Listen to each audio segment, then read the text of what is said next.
I used to think I understood love. I used to believe that when two people promised each other forever, they meant it. That faith, effort, and a little bit of laughter could hold everything together. For a while, I even had that kind of love, or I thought I did. Daniel and I met at work. It wasn't some movie moment, just small smiles across meeting tables, helping each other meet impossible deadlines, sharing late-night coffee in the break room when the office was empty. He was kind, patient, the type of man who always asked how your day was and actually listened. After years of pretending to be fine in a world that never slowed down, that felt like safety. Our connection grew quietly, like a secret garden no one noticed. Within a year, we were inseparable. I remember the night he proposed, under fairy lights strung across the rooftop of our apartment building. He said he wanted to spend the rest of his life making me laugh. I believed him. We got married in the spring, surrounded by family and a few close friends. One of them was Melissa, my best friend from college. She was beautiful in a sharp, effortless way that made everyone turn when she entered a room. I trusted her like a sister. Life after marriage felt warm and predictable. We both worked in the same firm, he in finance, I in communications. We'd meet for lunch, send each other memes during meetings, argue about where to order dinner from. It wasn't perfect, but it was ours. Then, slowly, things started changing. Little things at first. Daniel coming home later than usual, brushing off questions with just a meeting that ran long. Melissa texting me less, canceling our usual Friday night catch-ups. I didn't think much of it. People get busy. But one night, everything started to shift. I was working late when Daniel's phone buzzed on the counter. It was a message from Melissa. Just a heart emoji.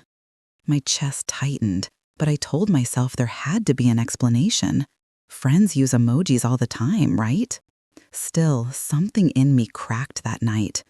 I started noticing the distance, Daniel's distracted smiles, the way he looked at his phone when he thought I wasn't watching. I didn't want to become paranoid. I'd seen what suspicion could do to people. So I ignored it, forced myself to trust them. Until one Friday evening, when Melissa called and said she'd be spending the weekend out of town for a project. The same weekend, Daniel said he had a business retreat. I laughed it off at first, coincidence, but the gut feeling wouldn't let me sleep. That Sunday night, Daniel came home looking different. Guilt is a strange thing. You can feel it even when no one says a word. He hugged me too tightly, kissed me too quickly. I knew, deep down, something had happened.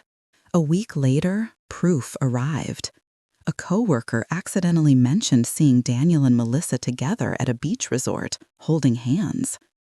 I remember the world blurring, my coffee cup slipping from my hand.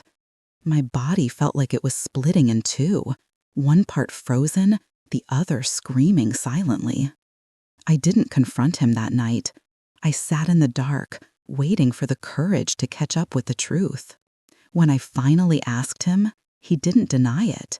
He just looked down and said, "I didn't mean for it to happen." I laughed, a sound that didn't feel human. He said he was confused, that Melissa understood him in ways I didn't. The words pierced deeper than any knife. Melissa, my best friend, my sister in everything but blood. The next morning, she came to my apartment, pretending to care, pretending to comfort me. Her eyes were guilty, her voice trembling, but she said it anyway. We didn't plan this. It just happened. I stared at her, realizing that the woman who once stood by me through heartbreaks had now caused the biggest one of my life. I told her to leave, quietly, without shouting. She looked surprised. Maybe she expected tears, drama, maybe even a slap. But I didn't have energy left for that. I just wanted her gone. Daniel moved out a week later. People in the office whispered, pretending not to stare when I walked past. Melissa quit a month later, maybe out of guilt, or maybe because it was easier to start fresh without seeing my face. For a long time, I couldn't eat, couldn't sleep. Every corner of the apartment felt haunted. His laughter in the hallway, her perfume on my jacket from a night out months before. I almost left the city, but something inside me said no. I wouldn't run from the life I built, not because of them. So I stayed, and slowly, painfully, I rebuilt. At first, healing felt impossible. Every morning was a war between getting up and staying down. But work became my distraction, my therapy. I poured my heartbreak into late-night projects, took on clients that scared me, forced myself to focus until exhaustion dulled the ache. Somewhere along the way, I began writing, short reflections on love, trust, and rebuilding. I posted them on a small blog under a fake name. To my surprise, people started reading, commenting, sharing. Strangers wrote back saying my words helped them through divorces, breakups, betrayals. I never mentioned names or details, just emotions, the raw kind that everyone hides behind filters. For the first time in years, I felt useful again. Not broken, not a victim, just real. Time passed. I learned to smile without pretending. I met new people, laughed more freely, but I never truly forgot. You don't forget the kind of pain that cracks your soul open. You just learn how to live around it. Then, years later, out of nowhere, Daniel reached out. His message was simple. "Can we talk?" My stomach turned just reading it. Part of me wanted to ignore it, to leave the past buried. But another part, curious, stronger now, wanted to know what he had to say. We met at a cafe downtown. He looked older, tired. The confident man I once loved now carried the weight of his choices on his face. He started talking before I could. "I wanted to apologize," he said. "Things with Melissa, they didn't last. She wasn't who I thought she was." I almost laughed at the irony. He told me how everything had fallen apart, how lies had tangled until even he couldn't tell truth from fiction. Melissa had apparently left him for someone else. "I deserve that," he said quietly. "But I also realized I destroyed something real with you." I didn't answer. I just listened, watching his hands shake slightly as he spoke. He said he missed my honesty, my calmness, my friendship. The words might have melted me once, but not anymore. The woman sitting across from him wasn't the same girl he'd broken. She was whole again, scarred but stronger. When he asked if I could ever forgive him, I said softly, "I already did, but that doesn't mean I want you back." He nodded, eyes glassy, and whispered, "You're better than me." I smiled, not proudly, but peacefully. "No, I just healed." He left, and I thought that was the end. But it wasn't. A week later, I received an anonymous message on social media. Screenshots, conversations, proof that Melissa had lied about things back then. She'd manipulated stories, twisted facts, told Daniel I'd been unfaithful to justify what they'd done. Lies built on more lies. My heart pounded as I read each message.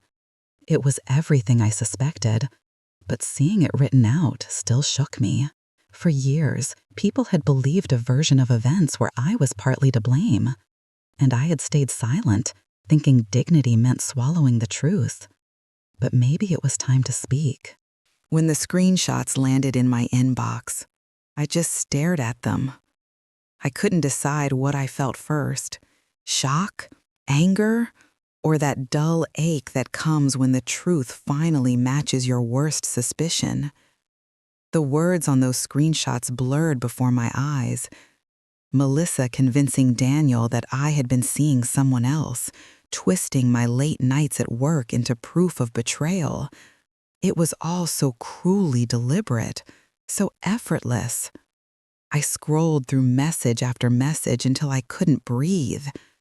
For years, I had carried the shame of something I didn't do, quietly enduring whispers in the office, side glances from people who thought they knew the story.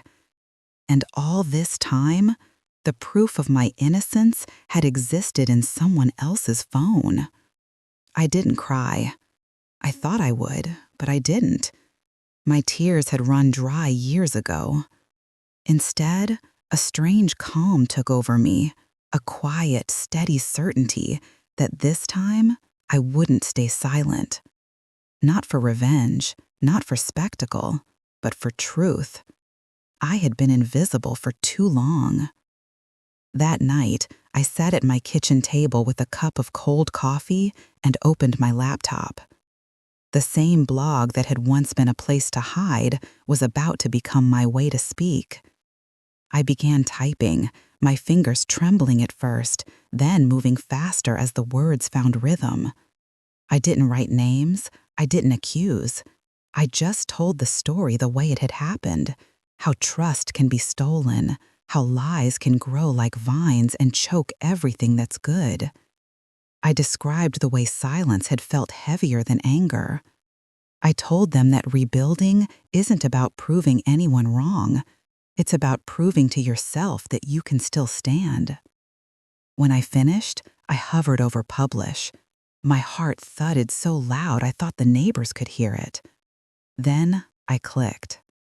I didn't expect what followed. By morning, the post had exploded. Thousands of shares, hundreds of comments. People said they saw themselves in my story. They wrote about their own heartbreaks, their own betrayals. Strangers defended me without knowing my name. And of course, some people guessed. They connected the dots, remembering faces, timelines, the office gossip from years ago. I hadn't exposed anyone directly, but the truth doesn't need a spotlight. It glows on its own once it's free. By afternoon, my phone wouldn't stop buzzing. Among the notifications was a message from an unknown number. 3 words. I'm so sorry. It was signed with an M. My hands shook. For a moment, I thought of replying, of asking why. But what could she possibly say that would matter? So I locked my phone and went for a walk instead. The city felt different that day. The air lighter, sounds sharper, like I had been underwater for years and finally surfaced. I walked past the cafe where Daniel and I had spent lazy Sundays. Inside, people laughed over coffee, lives moving forward. Mine had paused for so long. It was time to press play again. That evening, Daniel called. I almost didn't answer, but curiosity won. His voice was small, hesitant. He said he'd read the post. He said Melissa had confessed everything, how she had lied to keep me away, to justify what they'd done. You told the truth without saying a name, he said quietly. And somehow, that hurts more. There was a long silence before he added, I wish I had known who you really were back then. I told him he did know. He just chose not to see it. For once, I didn't feel bitterness saying it. I felt release. After the call, I sat by the window and watched rain slide down the glass. The streetlights blurred into gold streaks, like the world was washing itself clean. For years, I had thought closure would come with someone else's apology. But sitting there, I realized closure had already arrived, in my own voice. Over the next few days, my story kept spreading. Journalists reached out, podcasts wanted interviews, and for the first time, I wasn't afraid of being seen. I agreed to one article on a platform that focused on healing rather than scandal. When it went live, the headline read, "The Woman Who Spoke Her Truth." It felt surreal reading those words. Not the betrayed wife, not the victim, just the woman who spoke her truth. Messages poured in from people around the world. Some thanked me for their honesty. Others told me they'd finally left toxic relationships after reading my story. I realized then that pain can be recycled.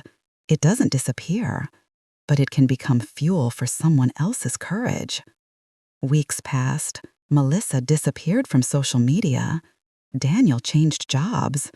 And I just kept living. The peace that followed wasn't dramatic. It was quiet, gentle, like the sound of a door closing softly behind you after years of noise. I began to wake up early again, to cook breakfast instead of just pouring coffee.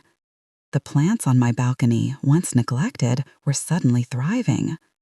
Funny how life responds when you start watering the right things. One night, while going through old boxes, I found a photograph. The three of us at an office party, smiling. I looked at that version of myself, so trusting, so unaware, and whispered, "You made it." Then I tore the photo gently in half, not out of anger, but because it no longer belonged to my story. People often ask if I ever truly forgave them. The answer is yes, but not in the way they think. Forgiveness isn't saying what they did was okay. It's choosing not to carry it anymore. It's setting down the weight that was never yours to hold. I forgave them because I wanted to be free. Months later, an email arrived from a women's conference organizer. They wanted me to speak about resilience and truth. I almost declined. Public speaking terrified me. But something inside whispered, "This is why you survived." So I said yes. Standing on that stage was like walking back into every painful memory, but this time with the lights on. I told the audience about silence, about dignity, about finding peace instead of revenge. The room was so still you could hear the air hum. When I finished, people stood up and clapped, not the thunderous kind, but the kind that felt like understanding. Afterward, a young woman came up to me in tears and said, "You made me believe I can heal." I hugged her and whispered, "You can. It just takes time." That night, back in my hotel room, I opened my notebook and wrote a single line. Truth doesn't destroy people. It frees the ones who were never meant to live in lies. I closed the book and smiled. Life slowly found a rhythm again. Work, friends, quiet weekends. Every so often, memories tried to sneak back in, but they didn't sting anymore. They just reminded me of how far I'd come. I even heard that Daniel had remarried in another city. I didn't feel envy or pain, just hope that maybe he'd learned something too. Then, months later, an email popped up with a familiar name. Daniel. Just one line. "I read your article. You were always stronger than me." I smiled as I deleted it. Strength isn't about who wins or who's right. It's about who keeps walking even when the road disappears. The next morning, I brewed coffee and stepped onto my balcony. The sunrise painted the city gold. I whispered to myself, "I'm proud of you."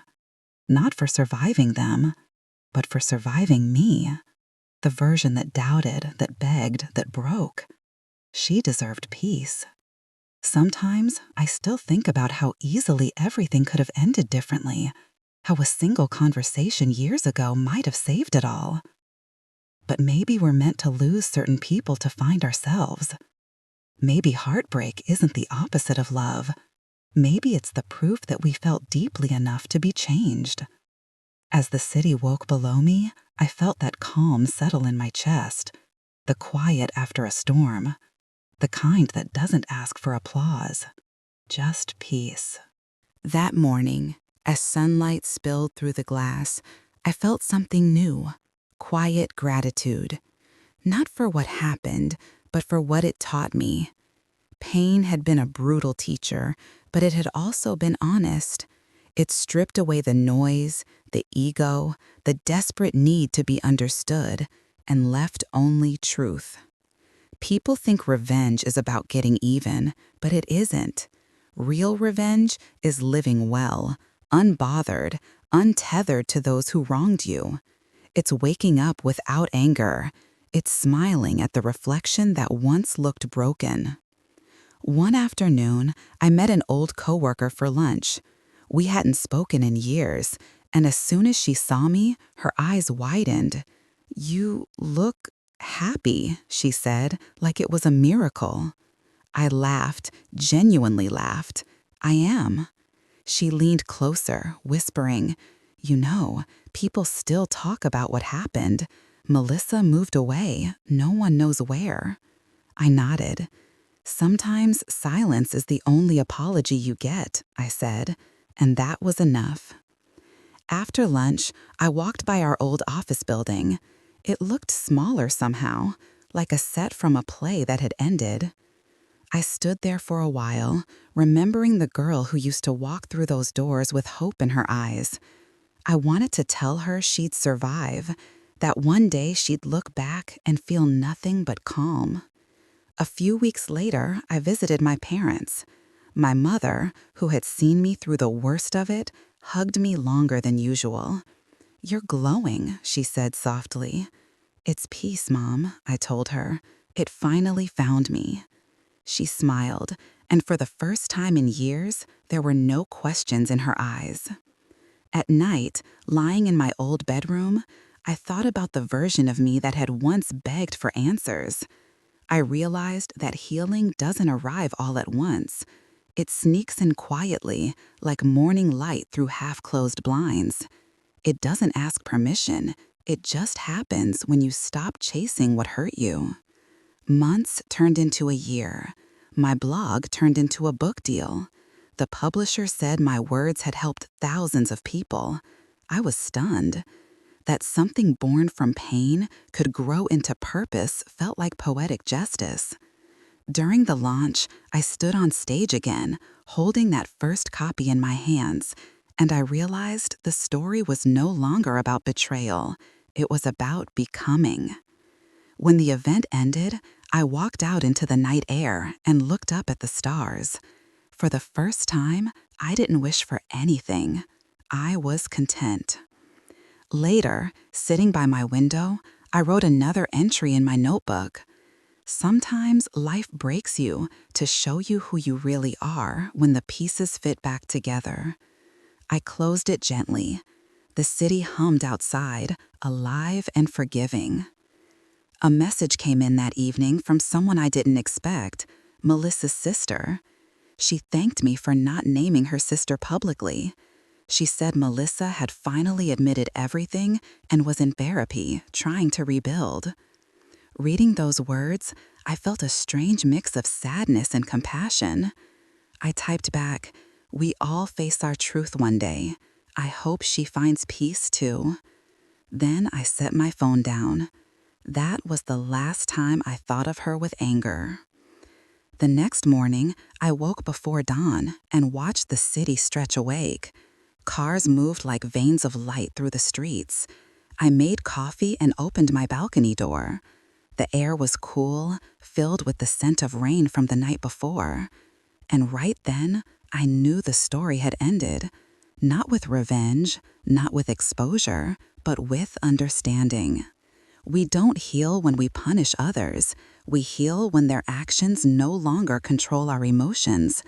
That's the quiet justice nobody talks about, the justice of letting go. Sometimes people still ask if I ever miss Daniel. The truth? I miss the idea of what I thought we had, not the person he turned out to be. I learned that love can be real and still end badly. That doesn't make it a lie. It makes it human. A few months after the book release, I moved into a new apartment by the sea. Every morning, I'd walk along the shore, watching the waves erase footprints like life's gentle reminder that nothing stays the same. On one of those mornings, an elderly woman walking her dog smiled at me and said, "You look like someone who's made peace with the world." I smiled back and answered, "Maybe I finally have." When I returned home, I placed a small framed quote on my desk. It read, "The truth will always find its way out, so live in a way you never have to hide it." As the days turned into months, I stopped checking how many people read my story.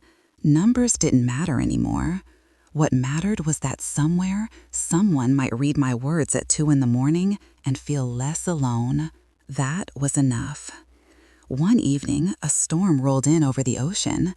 Lightning flashed, waves crashed, and for a moment, it felt like the chaos I once lived through. But instead of fear, I felt awe. The storm was beautiful because it would pass, and so had mine. I lit a candle and sat by the window, writing the final page of my journal. To the girl I used to be, thank you for not giving up. To the woman I've become, keep choosing peace even when anger calls your name. And to those who betrayed me, I forgive you, not because you deserve it, but because I deserve to be free. I set down my pen, blew out the candle, and watched the smoke curl into the dark, soft and silent, like closure taking its last breath. Outside, the rain slowed, the sea calmed, the city lights reflected on the wet streets like tiny pieces of gold. I closed my eyes and listened. For the first time in years, there was nothing left to fix, nothing left to prove, only the quiet hum of a life reclaimed. And in that stillness, I finally understood. Some endings aren't meant to be loud. Some are just peace arriving at last.